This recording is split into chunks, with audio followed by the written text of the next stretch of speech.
Juara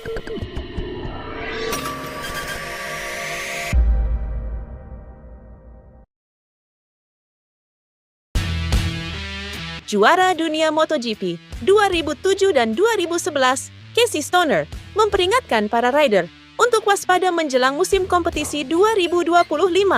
Pasalnya, ia yakin Marc Marquez bakal merebut gelar dunia bersama skuad barunya, Ducati Lenovo Team. Di tim itu, ia akan kembali mendapatkan dukungan teknis terbaik. Sejak mengendarai motor Ducati, Marquez langsung garang. Meski Ducati mengurangi dukungan teknis bagi para penunggang GP23 seiring berjalannya musim, ternyata Marquez tetap mampu tampil oke. Ia bahkan konsisten menyaingi 3 penunggang GP24, yakni Jorge Martin, Pecco Bagnaia, dan Enea Bastianini. Musim depan, ketika mengendarai Desmosedic GP25 alias motor spek pabrikan terbaru, Marquez diyakini Stoner bakal menggila. Lewat wawancaranya dengan Motosan di EICMA, Milan, Italia, pada Kamis 7 November, Stoner menyatakan bahwa Marquez pasti bakal langsung klop dengan motor itu. Sangat sulit untuk tahu perbedaan antara motor model 2023 dan 2024. Mereka bisa bilang bahwa ada beberapa perubahan di motor-motor itu. Tetapi ketika Marc datang ke tim pabrikan, tahun depan, saya rasa motornya takkan terlalu berbeda. Dan saya yakin Marc bakal merasa nyaman, ujarnya. Marquez sendiri belum mau muluk merebut gelar ke-9 dan justru yakin ia bakal butuh waktu untuk belajar dari rekan setim barunya nanti, Pecco Bagnaia. Namun, Stoner malah cukup yakin bahwa Marquez masih merupakan rider terbaik berdasarkan performanya sepanjang musim ini. Jujur saja, saya rasa Marc akan merebut gelar dunia MotoGP 2025 karena saat ini dialah pembalap terbaik. Namun, tentu saja selama regulasi atau elektronik tak terlalu campur tangan dengan motor-motornya.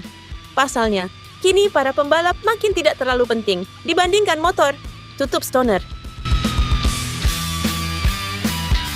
Direktur olahraga motor KTM, Pete Beirer, menjadi narasumber dalam program Sport and Talk aus dem Hangar 7 di televisi Austria Servus, di mana ia mengakui bahwa musim MotoGP 2024 bagi KTM memang tidak seperti yang mereka harapkan, meski bisa mengulang posisi runner-up kejuaraan dunia manufaktur. Selain itu, Pete juga berbicara mengenai strategi pembalap masa depan KTM pasca mengamankan Pedro Acosta. Secara umum, Pete dengan terang-terangan bilang bahwa KTM mengincar pembalap Spanyol berpaspor Kolombia, yaitu David Alonso, yang baru-baru ini dinyatakan sebagai juara dunia Moto3 pada usia 18 tahun, yang mereka lihat sebagai Pedro Acosta baru. Alonso menyelesaikan musim keduanya di Moto3 bersama tim Aspar, terkait dengan KTM melalui merek grup asal Cina, CF Moto. Tahun depan di Moto2, Alonso akan melanjutkan balapannya bersama Aspar di CF Moto Aspar Team dengan motor bersasis Kalex dan mesin Triumph. Meski Alonso jelas merupakan produk Aspar, namun KTM melihatnya sebagai pembalap buruan mereka. Sekarang David pindah ke Moto2. Tentu saja, kami juga ingin melihatnya di kategori MotoGP suatu saat nanti. Pada titik tertentu, kita akan membutuhkan pembalap muda lagi. Dan tentu saja, ini juga akan menjadi mimpi bagi kami untuk memiliki pembalap di tim yang memulai bersama kami di Rookies Cup dan kemudian berkembang melalui Moto3. David bisa menjadi pembalap yang sangat istimewa seperti itu, dan kami akan mengambil, merawatnya beserta Pedro agar tidak kehilangan dia, ujarnya. Belum ada solusi untuk masalah overheating di Aprilia saat Alex Espargaro menjalani balapan sulit di MotoGP Malaysia. Pembalap Aprilia, Alex Espargaro, merasa tangannya terbakar saat menjalani balapan MotoGP yang panas di Malaysia, di mana ia harus berjuang keras untuk menempati posisi ke-13.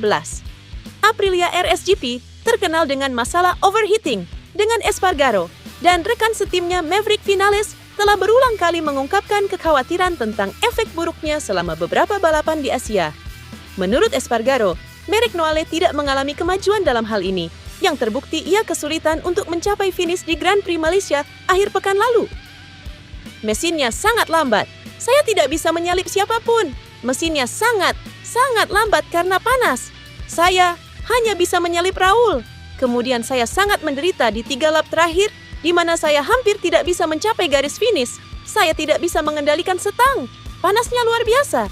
Tangan saya terbakar dan harus membuka pelindung kepala. Panas adalah kelemahan utama motor ini, ujarnya.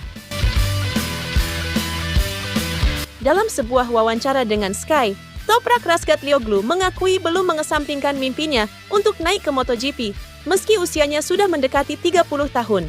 Juara World Superbike 2024 itu berharap kesempatan akan datang.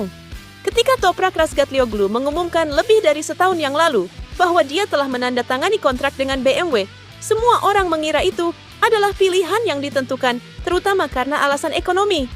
Tetapi sebaliknya, pembalap Turki itu membungkam semua orang, kemudian meraih gelar Superbike keduanya dengan mengendarai M1000RR, motor yang pada 2023 berjuang keras untuk bisa naik podium.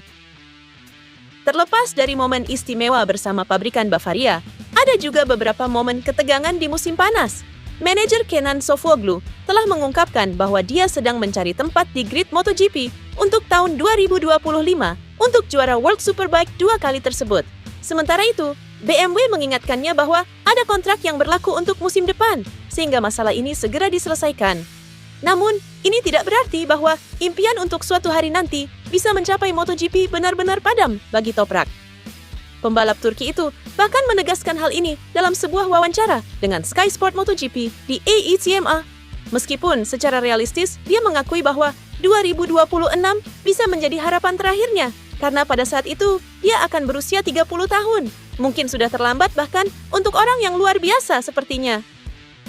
Saya masih memiliki mimpi itu, tetapi jika saya tidak pergi ke MotoGP pada 2026, saya tidak akan memikirkan MotoGP lagi, karena saya makin tua. Tahun 2026 adalah kesempatan terakhir bagi saya, ujarnya. Andrea Locatelli telah menekankan perlunya bersikap positif dalam persiapannya untuk kejuaraan World Superbike 2025 saat Yamaha terus berupaya untuk melakukan peningkatan. Yamaha belum memulai fase tes pramusim 2025 setelah pabrikan Jepang itu memilih untuk melewatkan uji pasca balapan di Jerez bulan lalu.